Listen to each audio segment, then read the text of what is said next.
Hello hello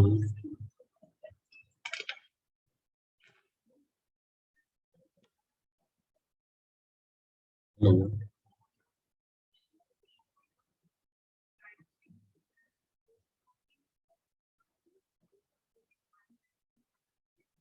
hello, उल्टा आवाज आ रही है।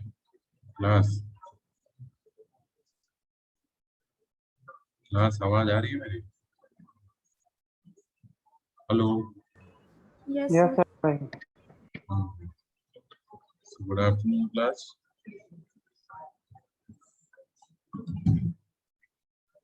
Class good afternoon. सो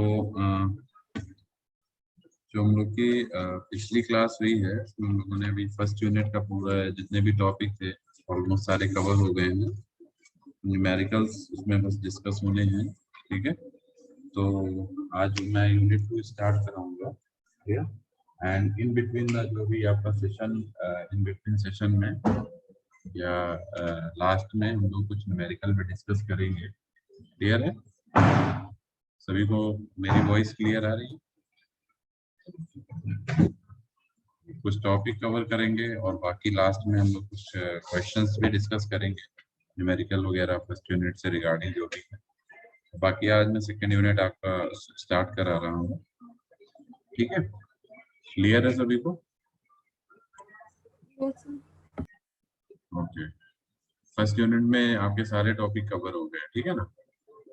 तो आज मैं पहले आपको थोड़ा सिलेबस दिखा दे रहा हूँ जिसमें सेकेंड यूनिट का क्या पार्ट है, क्या आपको स्टडी करना है। एक बार मैं थोड़ा उसको आपको ब्रीफ कर देता हूँ और उसके बाद हम आगे बढ़ेंगे। ठीक है, ये सभी को शेयर हो रहा है? All of you are seeing this? सभी को दिख रहा है बेटा ये? हेलो, सभी को? Yes, sir. Okay, if you Yes, see sir. the syllabus, then you can see in the second unit, first unit में हमने लास्ट में आपको लाप्लास तक करा दिया था, तो आपका ये पूरा पोर्शन कवर हो गया है। ठीक है, अब हम लोग सेकेंड यूनिट की तरफ बढ़ेंगे। इसमें electrostatic field and magnetostatic fields हैं। क्लियर? ये आपका नेम है इस यूनिट का। ठीक है, electrostatic fields and magnetostatic fields. तो the topics will cover under this category. Clear? And the topics are electric field intensity, electric field due to charge distribution, electric flux density, Gauss law से हम Maxwell equation भी पढ़ेंगे। ठीक है, Maxwell 4 equations हैं अलग अलग, वो आप पढ़ेंगे। ठीक है ना? Continuity equation, relaxation time, boundary condition, magnetostatic field, ampere circuit law, Maxwell equation, magnetic scalar and vector potential, ठीक, मैग्नेटिक बाउंड्री कंडीशन, ये सारी चीज and Maxwell equation in the final. Clear? तो ये एग्जैक्टली जो स्टार्टिंग के 2 यूनिट्स हैं ये आपका इलेक्ट्रोमैग्नेटिक फील्ड थ्योरी का पार्ट है। ठीक है, जो कि पहले एक सेपरेट सब्जेक्ट के नाम से चलता था। तो ये पहली 2 यूनिट उसी की हैं। बाकी जो रेस्ट 3 यूनिट्स हैं ये आपकी एंटीना पे है। ठीक है ना? एंटीना एंड वेव प्रोपगेशन पे बेसिकली। क्लियर? सो हालांकि सब्जेक्ट का नाम एंटीना एंड वेव प्रोपगेशन है, तो ये मान के चलिए ये सब चीज अभी इसी कैटेगरी में आ रहा है। ठीक है,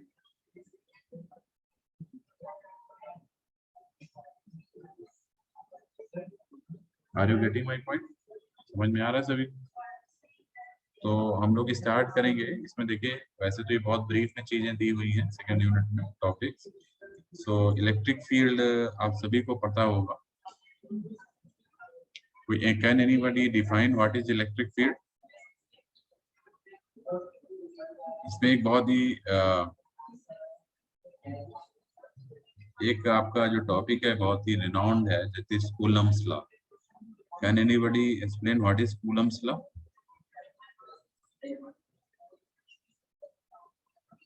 हेलो, इलेक्ट्रिक फील्ड कोई बताएगा बेटा? इलेक्ट्रिक फील्ड क्या होता है? Electric field is a field that is just generated across a rod or across a charge particle. clear? उसके across जो चार्ज होते हैं पॉजिटिव एंड नेगेटिव चार्जेस, उसकी वजह से जो फील्ड डेवलप होता है, ठीक है, इलेक्ट्रिक चार्ज जो होते हैं हमारे, that will generate a field across that pole or end, that is electric field. clear? It may be attractive type, it may be repulsive type. clear? जो चार्जेस होते हैं वो आपके अट्रैक्टिव नेचर के भी हो सकते हैं और रिपल्सिव नेचर के भी हो सकते हैं। क्लियर? मेरी बात समझ में आ रही है? तो सबसे पहले we discuss about the Coulomb's law. इसमें कूलम्स लॉ बहुत इंपॉर्टेंट है इसके अंदर। Can anybody explain what is Coulomb's law? कोई बताएगा मुझे कूलम्स लॉ क्या होता है? सर कूलम्स लॉ सर दो चार्जेस के बीच में फोर्स लगता है एंड सर वो इनवर्सली प्रोपोर्शनल रहता है दोनों के डिस्टेंस के स्क्वायर। अच्छा, कैन एनीवन और एक्सप्लेन करेगा कोई कूलम्स लॉ के बारे में? ये स्क्रीन शेयर, स्क्रीन बेटा शेयर हो रही है सभी को? ये जो मैंने शेयर किया white screen? Yes sir. Yes मैं सर। बात कर रहा हूँ कूलम्स लॉ की, ठीक है ना? ये आपका जो चल रहा है अभी यूनिट 2 है, भी मैंने आपको सिलेबस दिखाया ही था, electrostatic and magnetostatic field. Clear? So इसके अंदर हम पहले एक टॉपिक लेते हैं जनरल सा कूलम्स लॉ, क्योंकि एक स्टेटमेंट आपसे पूछी जाएगी पेपर में, ये इसके अंदर इम्पोर्टेंट पार्ट है। तो कोई बताइए इसमें। हाँ, कोई और बता रहा था कोई बच्चा? Yes sir. सर दो स्टेशनरी चार्जेस के बीच में जो फोर्स लगती है वो उनके प्रोडक्ट के डायरेक्टली प्रोपोर्शनल और उनके बीच में जो डिस्टेंस होता है उसके स्क्वायर के इनवर्सली प्रोपोर्शनल होती है। सर मतलब जो फॉर्मूला होता है F इक्वल्स, जैसे मान लीजिए हमारे पास दो चार्ज हैं, एक प्लस क्यू चार्ज है positive charge and another is minus Q charge, दो negative positive and negative charge है। ठीक है, ये हमारे दो एंड्स में है। मान लीजिए हमारे पास एक रॉड है, ठीक है, इसके एक पॉजिटिव एंड पे ये चार्ज है, नेगेटिव चार्ज यहाँ पे हमारा है। ठीक है, तो मेरा कहने का मतलब ये है इनके बीच में एक फोर्स अप्लाई होगा, but you all are saying there will be a force between them. ठीक है, इस फोर्स की वैल्यू क्या होगी? If you talk about the force, clear, मान लीजिए इनके बीच की डिस्टेंस भी हम ले लेते हैं small R R the distance between each of them, clear, then what will be the force? Force exerted by positive charge with respect to with the negative charge and negative charge with the positive charge. Clear? Then this force exerted will be what? आपको पता है positive charge एक दूसरे को ripple करते हैं, अगर दोनों एंड पॉजिटिव होता तो रिपल करता, दोनों नेगेटिव होता तो भी रिपल करता। ठीक है, so what will be the force? ये इलेक्ट्रिक फोर्स जो है that will be a vector quantity. ठीक है, it will be directly Q, this will be directly proportional to what? It will be directly proportional to Q square sir दोनों charges का product. okay plus q and minus q ना? Yes sir. इसको आप q1 q2 भी ले सकते हैं, कई जगह आपको q1 q2 फॉर्म में दिखेगा तो आप q1 q2 भी रख सकते हैं इस तरीके से। ठीक है, एंड अगर हम मैग्नीट्यूड की बात करें तो अगर आप मैग्नीट्यूड लेते हैं तो ये मैग्नीट्यूड फॉर्म में दोनों ही पॉजिटिव शो करेगा ना, Q1 Q2 तो केवल डायरेक्शंस रिप्रेजेंट कर रहा है। अगर मैग्नीट्यूड फॉर्म में लेते हैं तो आपको Q1 और Q2 ही मेंशन करना है। ठीक, means you can say this force is directly proportional to the magnitude of the individual charges that is placed on each corners या each sides, that is Q1 Q2। ठीक है, और जिसके बीच की डिस्टेंस है उसके इनवर्सली प्रोपोर्शनल होगा। Distance के स्क्वायर के inversely proportional, that is f inversely proportional to r square. Is it clear? So if you combine these two form, then you will get f is directly proportional to q1 q2 by r square. ठीक है, इसको अगर हम proportionality sign हटाते हैं, then we will get what you will get if you remove the proportionality sign. सही बेटा?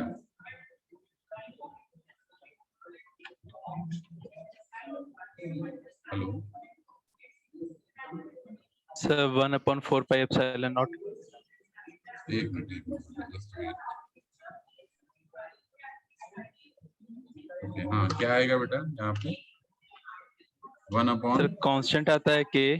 Sir k की वैल्यू मतलब 1/4 pi epsilon 4 naught. pi epsilon naught Not. into q1 q2 by r square. Is it clear? सही है ये जो है ये आपका एज ए कांस्टेंट काम कर रहा है ना, जिसको हम लोग k से रिप्रेजेंट करते हैं. क्लियर? ये जो कांस्टेंट होता है बेसिकली यही आपकी इक्वेशन है. कूलम्ब्स फोर्स जो आपका कहलाता है F जो है वो यही है. ठीक है, सो जो हम लोग हेलो Yes sir. ये समझ में आ रहा है सभी को? Yes sir.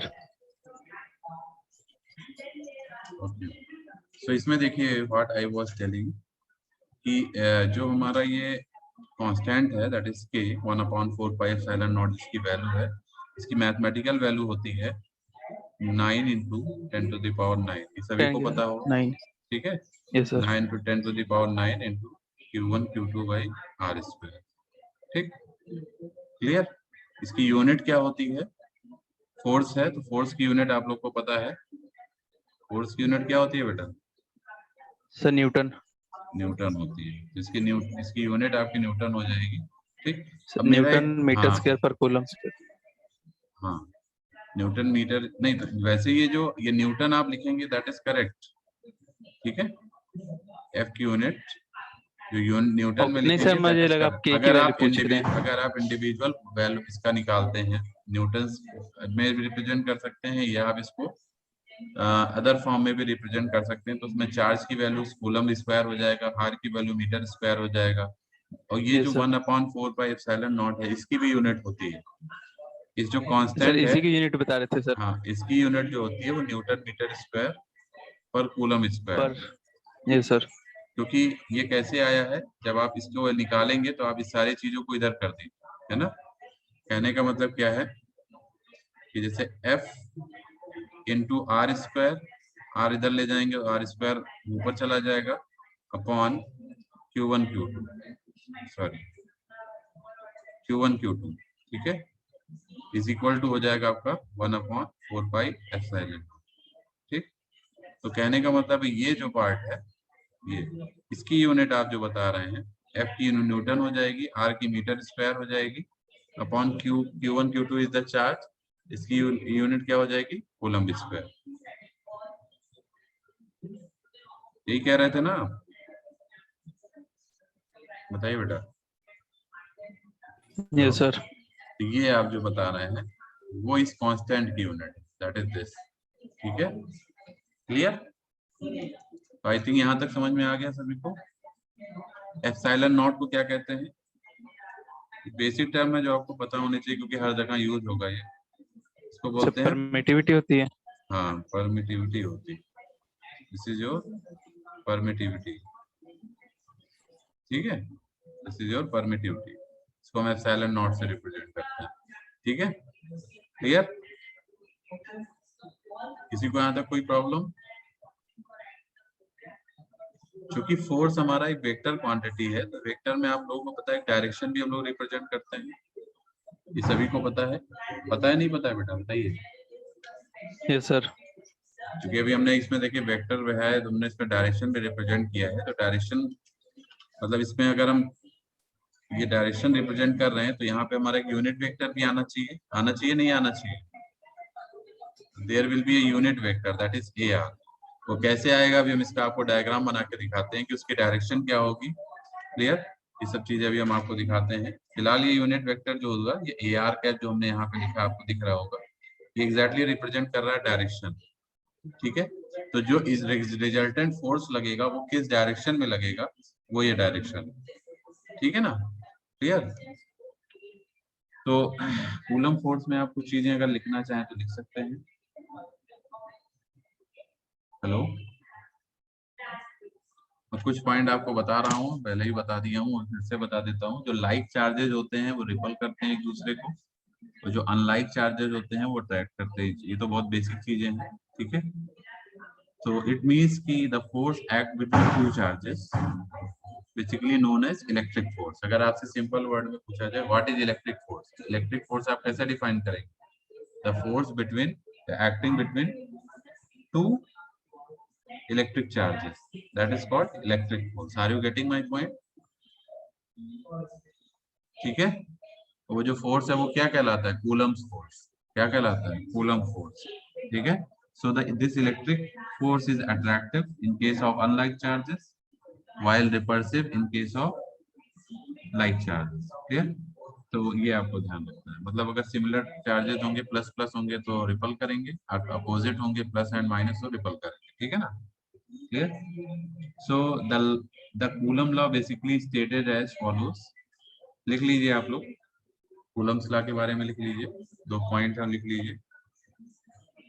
हेलो, आवाज आ रही बेटा? क्लास,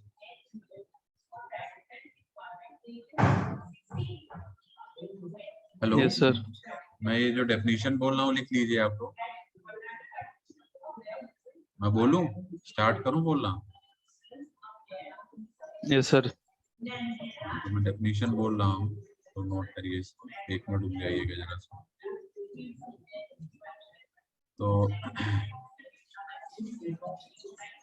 एक चीज ध्यान रखिएगा, जितने बच्चे भी प्रेजेंट हैं ये लोग रेगुलर प्रेजेंट रहिए, क्योंकि हम लास्ट में अटेंडेंस लेंगे।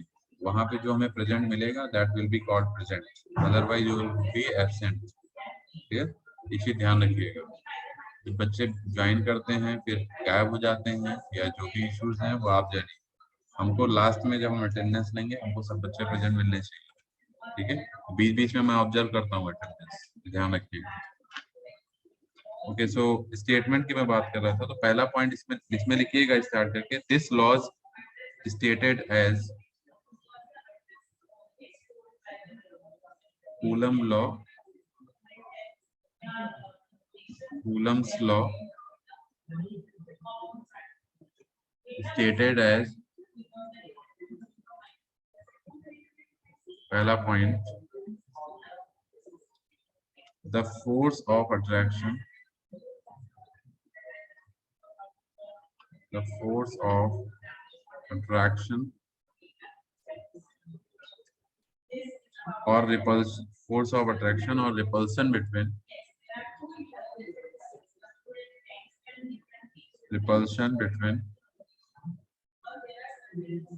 two electric charges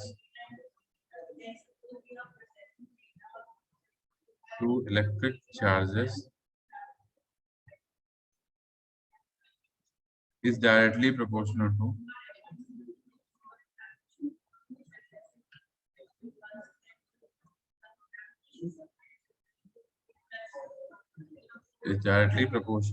the product of two charges. The product of two charges.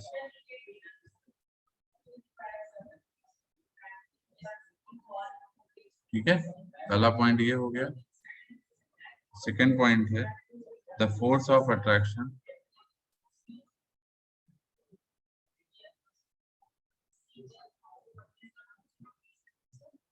और repulsion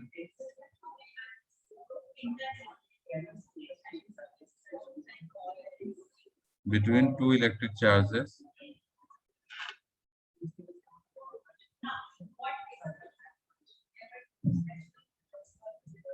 is inversely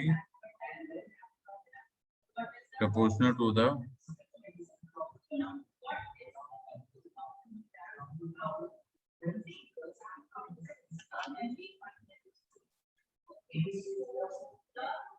square of the distance between them.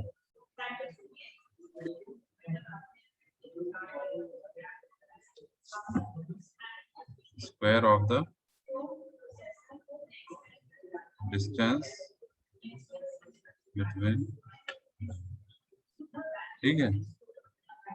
This is known as inverse square law. इसको हम बोलते हैं, this is known as inverse square law, ठीक है। सो इन दोनों के basis पे हम पूरी कंबाइंड स्टेटमेंट एक बना सकते हैं। ये दोनों पॉइंट हमारे हो गए, एक तो 1/r² हो गया और एक हमारा Q1 Q2 का डायरेक्टली प्रोपोर्शनल, ठीक है। सो वी कैन से, आप लोग लिख लीजिए। सो द कूलम्स, इसके बाद the Coulomb's law state that the force of attraction और repulsion between two stationary point charges, लिख रहे हैं बेटा, आवाज आ रही है मेरी? सो द कंबाइंड स्टेटमेंट है ये। हेलो, आवाज आ रही है बेटा? Yes sir. लिख लीजिए जो मैं बोल रहा हूँ। The Coulomb's law state that the force of attraction और repulsion between two stationary point charges is directly proportional to the product of two charges, is directly proportional to the product of two charges and inversely proportional to the square of the distance between them, and inversely proportional to the square of the distance between them. यही दोनों point को combine कर देना है तो statement बन जाएगा, ठीक है। अब देखिए, ये आपको ये फॉर्मूला लिख लेना है, ये डायग्राम बना लीजिएगा इस तरीके से जैसे हमने बनाया था, ये प्लस Q1 माइनस Q2, बल्कि आप दोनों सेम चार्ज भी ले सकते हैं। मैग्नीट्यूड लेंगे तो ये पॉजिटिव में आ जाएगा, ठीक है, और इन दोनों के बीच की डिस्टेंस R, ठीक है। ये मैथमेटिकल फॉर्मुलेशन है, इसको नोट कर, यूनिट हमने बता ही दिया है आपको, ठीक है।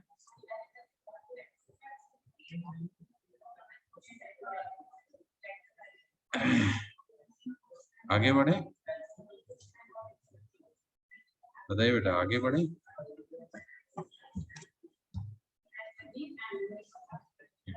तो हम आगे बढ़ते हैं, ठीक है। तो what I was telling you, मैं एक डायग्राम की बात कर रहा था, क्योंकि मैंने आपको बताया द वेक्टर रिप्रेजेंटेशन, अगर आप रिप्रेजेंट कर सकते हैं vector representation,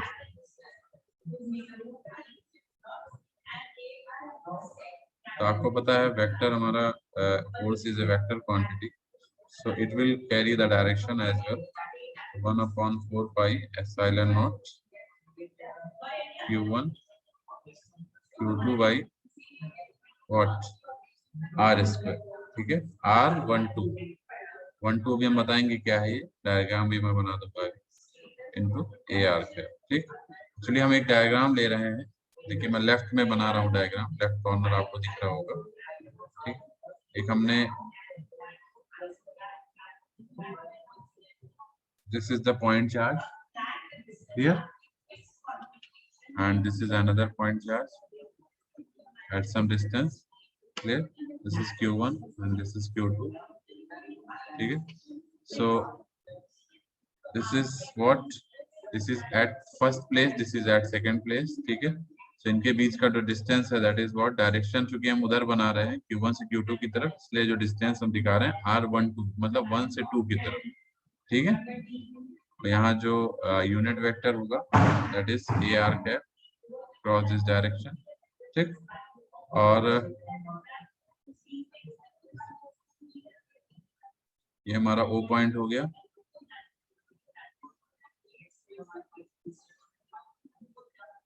this is your R1, ठीक। और फोर्स हमारा आउटवर्ड डायरेक्शन में लग रहा है दिस, ये समझ में आ रहा है बेटा डायग्राम से देखो, this is the resultant force, you can से, clear. This is R1 vector, this is your R2 vector, ये देखिए this is your R2 vector, ठीक है। इन दोनों को कंबाइन किया तो हमारा क्या बन गया, R12, ठीक है। R12 वेक्टर आप लोग को पता ही होगा, वेक्टर में डायरेक्शन कैसे रिप्रेजेंट करते हैं, ये तो सभी लोग जानते होंगे। एक वेक्टर ये हो गया, एक वेक्टर ये हो गया, तो इसका रिजल्टेंट वेक्टर हो गया, तो दिस विल द डायरेक्शन, ठीक है। So from 1 to 2, clear. इसमें जो फोर्स एग्जिट करेगा इस रिजल्टेंट वेक्टर पे वो आउटवर्ड होगा, ये देखिए बाहर की तरफ, this is the resultant force, ठीक है, जिसकी हम लोगों ने यहाँ पे मैथमेटिकल फॉर्मुलेशन लिखी, ठीक है। और आपको पता है वेक्टर की डायरेक्शन हमारी जो वेक्टर जिस डायरेक्शन में होता है, ठीक है, उसी डायरेक्शन में हमारा यूनिट वेक्टर भी होता है। यूनिट वेक्टर की डायरेक्शन भी सेम रहेगी, ये देख सकते हैं the direction of the force as well, clear. तो ए आर भी हमारा इसी डायरेक्शन में होगा, that's why we have taken is R12, clear. R12 इसीलिए लिया गया है यहाँ पे, ठीक है। अगर आप ए आर की बात करें, ए R is the unit vector जो कि मैं बात कर रहा हूँ, ए आर क्या होगा, A R is vector A upon mod A, तो वेक्टर कौन सा होगा, R12 upon mod of this, mod of R12, ठीक है, क्लियर क्लियर। R12 को आप क्या लिख सकते हैं, final point minus initial point, तो R12 क्या हो जाएगा, R2 माइनस R1 हो जाएगा। यहाँ आप देख सकते हैं इसके बीच में R12 क्या हो जाएगा, R2 minus R1, this is R2 minus R1 upon mod R2 minus R1, ठीक है। क्लियर है ये, बताइए बेटा, क्लियर है ये ए आर की वैल्यू, ठीक यस सर। है ना। तो ये जो R12 है, ये वाला R12 है, इसको हम लिख सकते हैं ना R2 माइनस R1, ठीक है। अभी यहाँ भी लिखेंगे तो इसको हम R12 को R2 माइनस R1 का स्क्वायर भी लिख सकते हैं, ये देखिए यहाँ पे दिख रहा होगा, मैंने यहाँ भी चेंज किया है, ये जो R12 इसको हम R2 माइनस R1 लिख सकते हैं, और ये स्क्वायर हो रहा है तो इसका स्क्वायर लिख देंगे। तो अगर हम ए आर की वैल्यू भी पुट कर दें यहाँ पे ये जो ए आर है जो हमने निकाला है, ठीक है, क्लियर। अगर हम ए आर की वैल्यू भी पुट कर दें यहाँ पे इसमें फोर्स वाले फॉर्मूले में, और ये R12 जो स्क्वायर फॉर्म में, इसको R2 माइनस R1 स्क्वायर रख दें, तो नीचे R2 माइनस R1 का क्यूब आ जाएगा स्क्वायर, ठीक है। एग्जैक्टली क्या आ जाएगी वैल्यू, देखिए what I am talking about, this force will be, I put the value of A R in above equation, ठीक, वी गेट, तो आप पुट करेंगे तो आपको मिल जाएगा, this force will be 1 upon 4 pi epsilon nought, ठीक, and Q1 Q2 by R2 minus R1 का क्या आ जाएगा, यहाँ क्यूब आ जाएगा, क्लियर। और ए आर हमने लिखा था वेक्टर ए अपॉन मॉड है, तो ये आपका R2 माइनस R1 यहाँ रहेगा, ये एग्जैक्टली वेक्टर है, दिस इज योर वेक्टर, ठीक है ना। तो ध्यान रखिएगा ये वेक्टर ए अपॉन मॉड ए होता है ना, vector this is your vector and this is upon mod value. तो मॉड वैल्यू में एक तो ए आर की वजह से जो R2 माइनस R1 आएगा नीचे, और एक अपना इटसेल्फ ये R2 माइनस R1 का स्क्वायर था, तो दोनों मिलके क्यूब हो, ठीक है। तो ये आपका रिलेशन आ जाएगा, this is your force relation.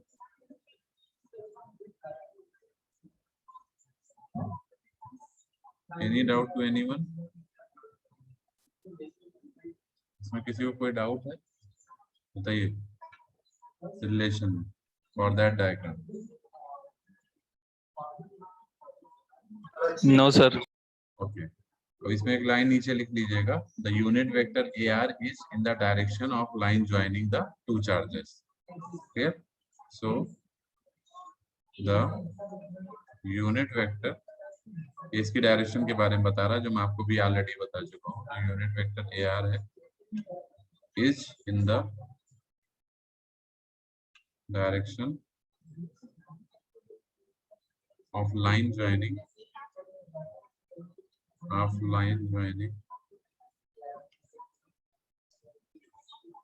the two charges,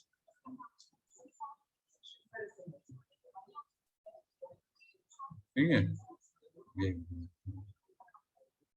In case of like charges, the unit vector AR and force F are in the same direction, और अगर आपके अनलाइक चार्जेस होंगे तो दोनों की डायरेक्शन अपोजिट हो जाएगी।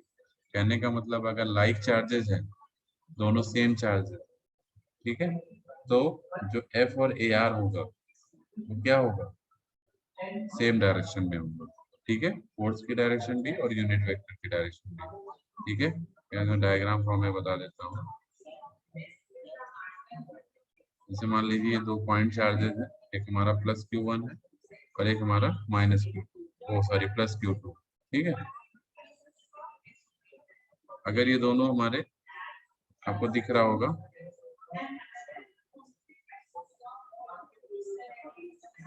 ठीक है, से दो चार्जेस है, प्लस Q1 है प्लस Q2, क्लियर। इस पे जो फोर्स लगेगा वो बाहर की तरफ लगेगा, that will be directed towards this side. अभी हमने डायग्राम में भी बताया था वेक्टर रिप्रेजेंट करके, तो यहाँ पे जो वेक्टर की डायरेक्शन है ये भी हमारी सेम है, ठीक है। क्यों सेम है, क्योंकि दोनों जो पॉइंट चार्जेस हैं वो दोनों ही सेम चार्ज है, प्लस प्लस है, ये भी प्लस है और ये भी प्लस है। Are you getting my point? तो जब दोनों चार्ज सेम होंगे तो फोर्स और ये यूनिट वेक्टर दोनों की सेम डायरेक्शन होगी, ठीक है, मतलब एक ही डायरेक्शन में दोनों एक्ट होंगे। Are you getting my point? अगर मान लीजिए यही चार्ज हमारे अपोजिट हो गए, मान लीजिए ये हमारा प्लस Q1 है और दूसरा वाला हमारा माइनस Q2 हो जाता है, ठीक है। तो जो इनके बीच में हमारा जो फोर्स एक्ट करेगा उसकी डायरेक्शन और ए आर की डायरेक्शन अपोजिट हो जाएगी। कहने का मतलब क्या है, इस तरह से देखिए, ऐसे ये हो गया आपका फोर्स, ठीक है, this is your force and this is your A R. देखिए दोनों अपोजिट डायरेक्शन में है, बताइए बेटा, फोर्स और ए आर अपोजिट डायरेक्शन में है कि नहीं है? हेलो,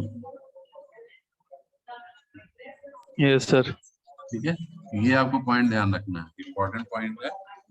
सेम डायरेक्शन तभी होगी फोर्स की और यूनिट वेक्टर की जब दोनों चार्ज सेम होंगे, अभी दोनों पॉजिटिव हो या दोनों नेगेटिव, ठीक है।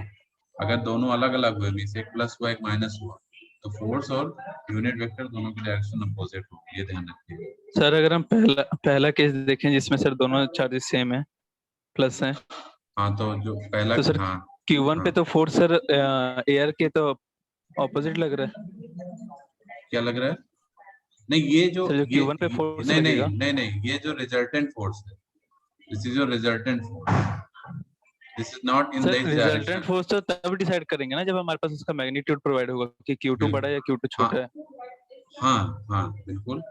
तो ये अभी हम मैग्नीट्यूड की बात नहीं कर रहे हैं बेटा, हम डायरेक्शन, हम यस सर। केवल चार्जेस देख रहे हैं कि वो पॉजिटिव है या नेगेटिव है। मैग्नीट्यूड ओके की सर, बात मैं ठीक नहीं कर ठीक। रहा हूँ, we are not talking about the how much magnitude Q1 है, हाउ मच मैग्नीट्यूड Q2 है। Q1 Q2 कुछ ज्यादा कम हो सकते हैं, बराबर भी हो सकते हैं, वो दूसरी चीज है। मैं केवल अभी प्लस और माइनस चार्जेस की बात कर रहा हूँ। Are you getting? Yes sir. हाँ, इसके बेसिस पे हम ये बता रहे हैं, ठीक है।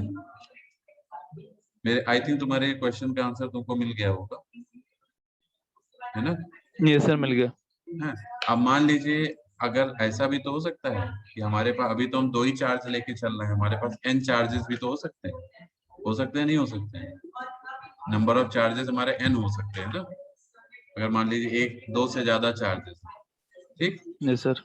तो उस केस में क्या है, यही चीज हमारी आगे बढ़ती रहेगी। आगे कैसे बढ़ती रहेगी, एक लाइन आप लिख लीजिएगा नीचे, यहाँ मैं लिख रहा हूँ स्टार बना के, लेट देयर, आप भी नोट कर लीजिएगा, आप लोग भी नोट करते रहा करिए। हालांकि ये चीज मैं शेयर भी करूंगा आपको नोट्स में, लेकिन ये है आप लोग भी नोट करते रहा करिए। Let there be n charges, that is Q1 Q2 Q3 and so on like Q1, ठीक है, located at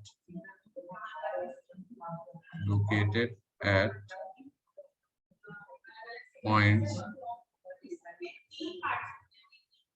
with position vectors R1 R2 R3 and Rn। इस तरीके से हमारा पोजीशन वेक्टर भी हो जाएगा, जो डिस्टेंस की मैं बात करता हूँ बस, ठीक है, तो पोजीशन वेक्टर भी बोलते हैं। respectively. So the resultant force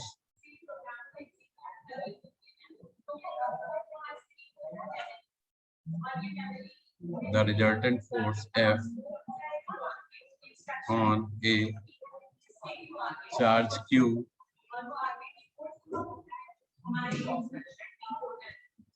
located at a point R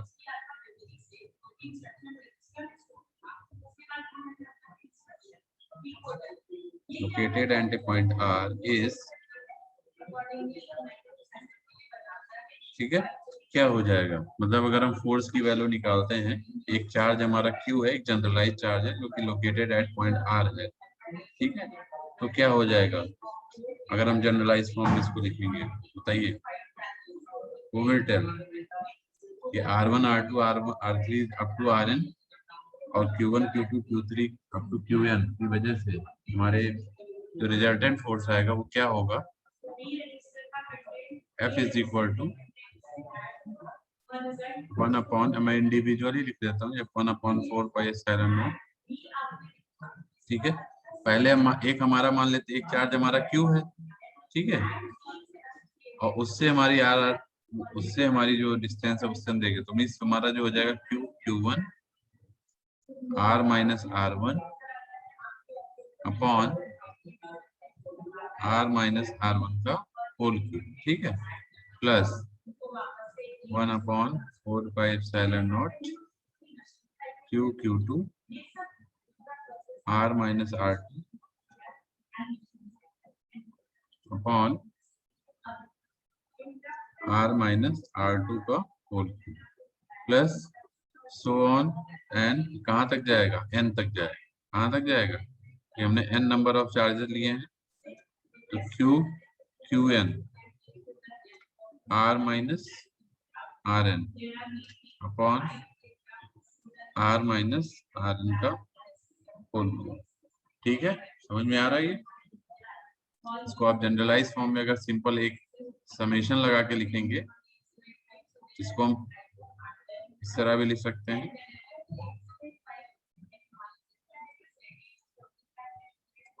Q upon 4 pi epsilon not summation, Q हमने क्यों ले लिया, Q कॉमन है सब में, देखिए यहाँ भी Q है, यहाँ भी Q है, यहाँ भी Q है, ठीक है ना, Q तो हमारा हर जगह कॉमन है, ठीक, तो Q हमने बाहर ले लिया, Q upon 4 pi epsilon naught sigma I is equal to 1 to n, I is equal to 1 to n, ठीक, QI R minus RI upon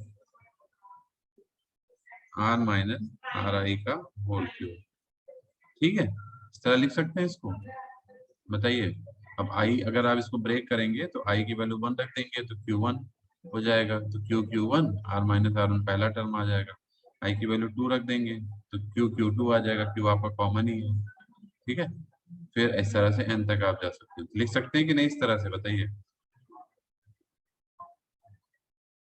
hello,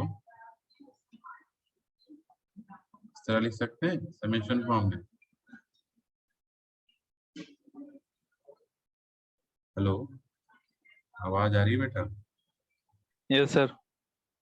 यहाँ तक किसी को प्रॉब्लम, अब इसमें देखिएगा, लाइन लिख लीजिए आप लोग, इफ इंस्टेड ऑफ वैक्यूम, अगर वैक्यूम की जगह, इफ इंस्टेड ऑफ वैक्यूम या एयर,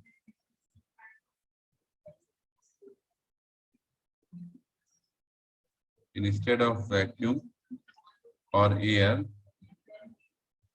फिर some insulating material, some insulating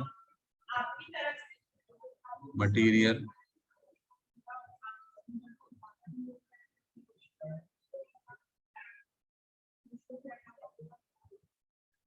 मेरी आवाज आ रही सभी,